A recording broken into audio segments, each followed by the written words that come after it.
$40,000. That's what Volkswagen wants for the new Tiguan. That's Acura RDX money and even Genesis GV70 money. That's also why am I not buying an Audi pricing? But here's the thing, Volkswagen never announced this repositioning. There was no press release declaring the Tiguan's move upmarket. They just quietly made it more expensive and hoped nobody would notice.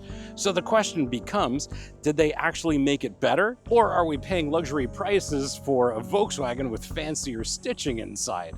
What's it like? Buckle up, my friends. Let's go for a drive.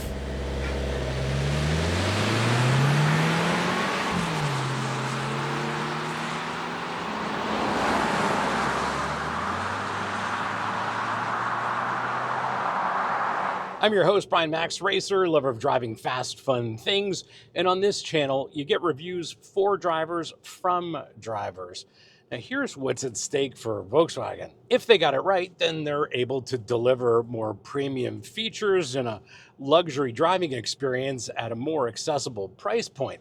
If they got it wrong, well, that's a different story altogether. And the difference matters because at this price point, buyers have plenty of options. So this Tiguan needs to be good, not just a good Volkswagen. And before we get into what it's like to drive, let's have a look at it in a little more depth. For 2025, this marks the third generation Tiguan, and this is all new from the ground up. It's 170 pounds lighter than before, and that's through optimizing the MQB Evo platform, and the chassis is 15% more rigid than before. Power is up, and there are more premium features, plus premium pricing. Under the hood is a 2-liter 4-cylinder with a variable geometry turbo, makes 201 horsepower from 5,000 to 6,000 RPM, and 221 pounds of torque from 1,500 to 4,750 RPM. The transmission's an 8-speed automatic. This is all-wheel drive. Steering is electrically assisted. Suspension is based around McPherson struts at the front, multi-link at the rear with conventional dampers. 13.4-inch rotors at the front, 11.8 at the back. Wheels and tires are 20s on this top trim model. Towing capacity is 1,800 pounds and curb weight is a little over 3,800 pounds. Did you know that 80% of you are not subscribed? Yes, it's true. 80% of you are not subscribed. I checked the data. So if you like the content on this channel, do me a solid, hit that subscribe button, make sure you like this, and if you want to support the channel, please hit up our merch store. Links here, links below. Lots of great stuff for driving enthusiasts like us, including our very popular line of Save the Manuals merch. Now back to your regularly scheduled episode. Behind the wheel, the first thing you're struck with is that this is definitely not the Tiguan of old. This is very tech forward, but the fundamentals, they're spot on. Basic seating position, absolutely perfect. Lots of adjustment in the seat and the steering column. The steering wheel has a great shape, encourages you to have your hands at 9 and 3. It's absolutely perfect. The seat, plenty of adjustment here, and on top of that, it's extremely comfortable, highly adjustable, and because this is the top trim level, it's heated, it's cooled, and it'll massage you. Ergonomically, this is definitely new school Volkswagen. This shifter is basically the same one that you'll find in the ID4, and that's okay. It cleans up this console, but what it does do is remove any option of manual control over the gearbox. On the steering wheel, these buttons are fantastic. They're positive, very clear, exactly where you need them to be, and they control things like the audio system as well as the cruise control. After that, all of the controls are built into the screen here, and everything works fine. We'll talk about that in a little bit. The one thing I'm not thrilled with is this plastic start-stop button. I think they could have done something better, and it's especially noticeable in contrast to this very nice, and it feels great, this volume knob. It's a dual function knob, so it controls volume as well as the drive modes, and really appreciate the way that works. It's very easy to deal with, and you can adjust volume very, very quickly, and thankfully they've at least retained a volume knob. This infotainment system thankfully has a very straightforward user interface. I'm using it on wireless CarPlay. Connectivity is very, very easy.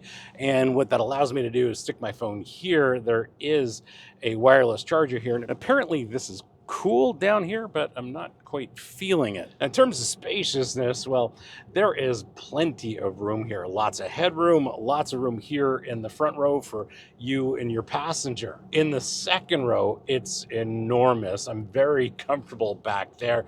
And even with this seat in my seating position, I've got tons of room behind myself in that second row. Under the hatch, plenty of space as well. In terms of visibility, it's excellent in all directions. You're seated high off the road, large outboard mirrors, adjust those properly, and your rear view mirror and blind spots aren't real. This, of course, has cameras all around that makes parking a breeze. The fundamental ergonomics are definitely driver first, which I really appreciate.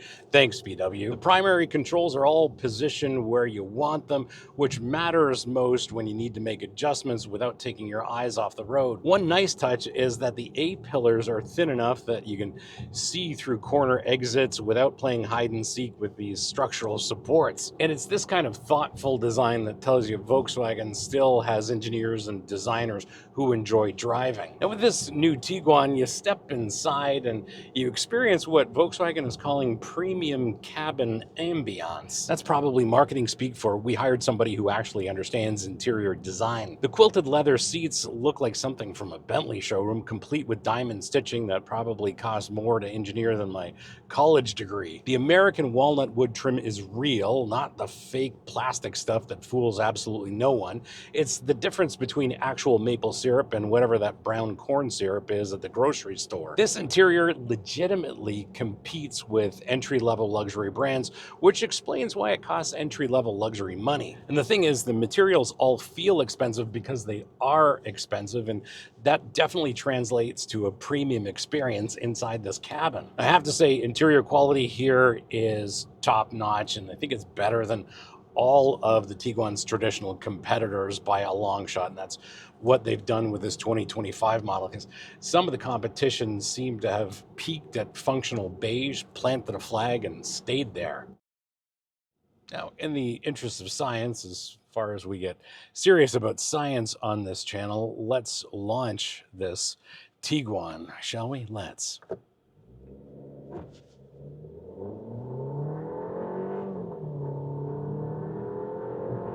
Yeah, off the line, not necessarily super quick, but once you get going, this is very quick, and it's because this engine makes peak torque all the way through the middle of the rev range. That torque is abundant here. When it comes to acceleration, we're talking about a 3,800-pound crossover powered by roughly 200 horsepower four-cylinder turbo. So this is not necessarily a rocket ship, but what I will say is that this is quicker when you're on the move than when you're just leaving from a stop. 0 to 60 is about 7.7, which seems about right. But off the line, it's not GTI quick, that's for sure.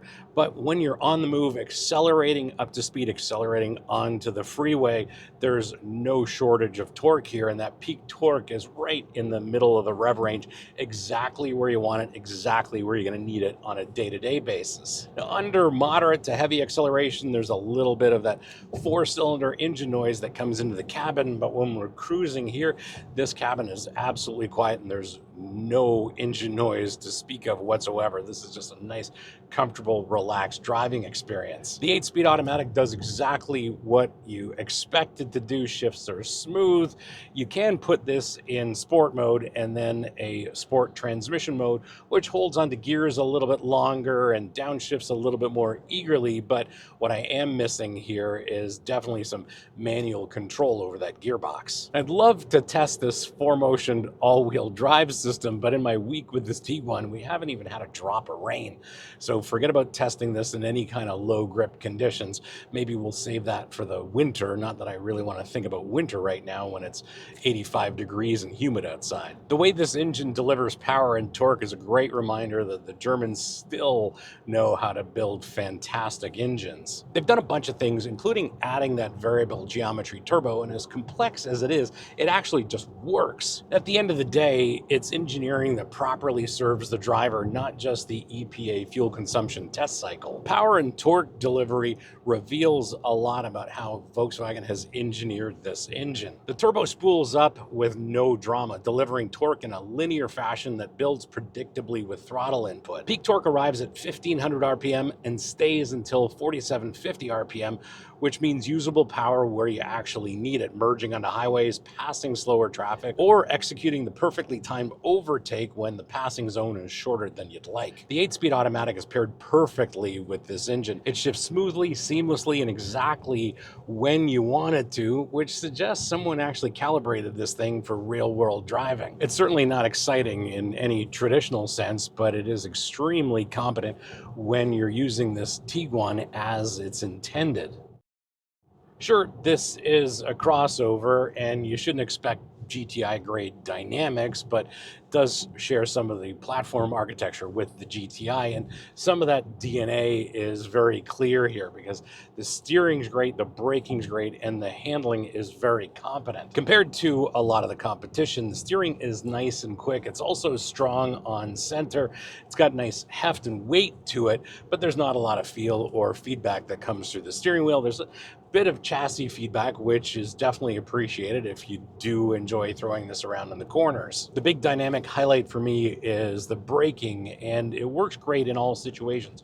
Low-speed city driving, when you're stuck in traffic, you can still be smooth, and then when you really want to get aggressive with the brakes, if you're enjoying this in the corners or have to brake in an emergency, that brake pedal is very clear, it's strong, and you can modulate this pedal with some serious precision. And that's where some of that Volkswagen sporting DNA comes through. The overall ride and handling package is definitely German. It's on the firmer side, which I appreciate. It's not harsh in terms of its ride quality, but you know that the suspension is doing its best to support you, especially in the corners when those corners get interesting. And it's satisfying in the corners as well. It's not quite as fun to throw around as I'd like because I'd love some manual control over the gearbox, but in sport drive mode and the transmission in its sport mode, it holds gears and holds them exactly the way you want them. So yes, you can have a little bit of fun, but no, don't be mistaken, this is definitely not a GTI. And it certainly doesn't have a GTI center of gravity either, so in the corners, definitely noticeable. You are driving a crossover, so there is a little bit of body roll, but the suspension does a great job of soaking up bumps in this part of the world where most roads look like they haven't been maintained since my grandfather was born. The overall dynamics highlight what Volkswagen knows about setting up a crossover. The suspension manages body roll without feeling harsh. The dampers do a great job with body control, but wheel control as well, keeping the tires in contact with the road surface, giving you a lot of confidence. This translates into a crossover that responds to steering inputs with precision rather than any kind of vagueness, and maintains its composure when the surface conditions change. And sure, it's not as exciting as a GTI in the corners, but it is extremely competent for a crossover. I do think the steering strikes an interesting compromise between German precision and the expectations of Americans when it comes to crossover steering. And I think they got the balance right. Sure, the steering is electrically assisted, but that filters out a lot of the harshness and still allows your inputs to be direct enough to be precise and carve that perfect line through a corner. And when you're behind the wheel, it feels connected enough to inspire confidence in all kinds of dynamic situations, but refined enough for daily driving. And sure, there's not a lot of feedback here, but you can sense the load transfer, which allows you to be very precise with your steering inputs. And as you can expect from Volkswagen, the brakes are strong. Plus, they've added disc drying functionality, so when you're driving in the rain, this will actually dry the brake discs before you need to jump on the brake pedal. The pedal is linear and predictable, and there's enough feedback there to tell you exactly what's going on between the tire and the road surface. And the brakes give me 10 out of 10 confidence, which is kind of important when deceleration becomes critical to your continued existence.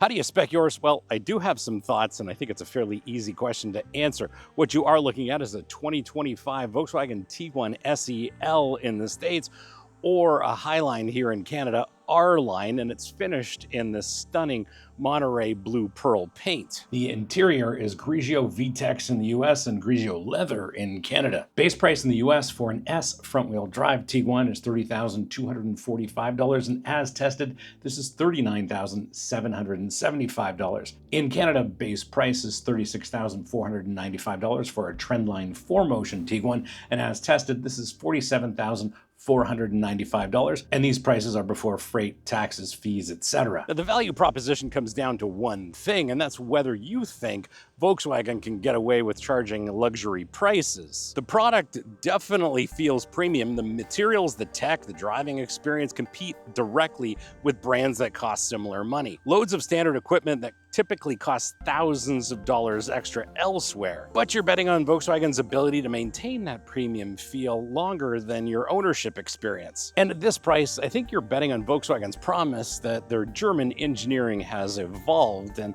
from my perspective, it seems that it has. Now, before you get all excited about ordering your 2025 Tiguan, we've taken a deep dive into the owners' forums and subreddits to see what real owners think after living with their Tiguans for months, not just days like we're doing here. First, that big rotary knob on the console is not just for volume, it cycles through drive modes without diving into the touchscreen. That's a muscle memory win that most people never discover. But one concerning thing that owners report is that there are some false emergency braking activations with no obstacles present. I will report that I haven't had any of those, and I've had this Tiguan in some tight confines. The good news is Volkswagen is pushing out some software updates to fix this. Speaking of software, early 25 owners have reported dealing with the occasional failure of drive system, lane keeping, cruise control, and park assist. And here's a quirky one. The passenger seat uses a capacitive weight sensor that gets confused by phones and small bags, triggering false seatbelt chimes. And that column-mounted gear selector, new owners keep trying to shift with the console dial because it looks like a shifter. And despite 6 different drive modes, it always boots up in comfort, so you'll be manually selecting your preferred drive mode on every single startup. And these insights come from actual 2025 Tiguan owners finding these problems and figuring out solutions for them, which is much more valuable than anything we can discover in a week-long test drive. My verdict, well, let's start with fuel consumption, and in my very unscientific testing, I'm getting between 20 and 25 miles per gallon, depending on where I'm driving in the city. It's definitely 20, that's for sure. And for my Canadian friends, that's between 12 and 10 liters per 100 kilometers. Now, as for Volkswagen moving this Tiguan a bit up market, well, I think it's justified. The interior materials, tech integration, and driving dynamics definitely compete with entry-level luxury crossovers, but it's still fundamentally a Volkswagen. You're paying for genuine substance here, but I think Volkswagen forgot to tell all of us they were going upmarket with this Tiguan. But here's the thing with this 2025 Tiguan. This is the crossover that Volkswagen should have been building all along. It's premium without being pretentious, it's sophisticated without being complicated, and expensive without feeling like highway robbery. The interior legitimately competes with luxury brands, the tech actually works, and the driving experience is competent enough to justify the price tag. And this is what happens when Volkswagen focuses on what customers actually want versus what they think they want. It's not perfect, and as the owner of multiple Volkswagens, I can say nothing they make is ever completely perfect, but I'm always rooting for them. But this Tiguan is genuinely good, which for VW is basically a miracle of biblical proportions. In a lot of ways, this Tiguan is peak crossover achievement because it successfully balances the demands of family transportation and, unlike much of the competition, doesn't suck the soul out of the driving experience. Thanks for hanging out with me today and having a look at this all-new 2025 Volkswagen Tiguan. Hope you enjoyed this episode, and if you did, you're not new, you know what to do. Smash the subscribe button, turn on your notifications like this, and as always, sharing is caring, so please share this with your friends, especially on Reddit, because on Reddit, they really need to see reviews for drivers from drivers. If you have any questions or comments, please leave them in the comments below and I'll get back to you as soon as I can. And if you want to support the channel, please hit up our merch store. Links here, links below. Lots of great stuff for driving enthusiasts like us, including our very popular line of Save the Manuals merch. Thanks again for watching. We'll see you again next time. And remember, cars don't understeer by themselves, not even Volkswagen Tiguans. And since you've hung around this long, well, have a look at another crossover from Volkswagen. We recently reviewed the Taos, and that actually surprised me. It's the first time I've driven one of those, and it turned out to be an interesting drive, and I think you might like that episode. Thanks again for watching. See you again next time.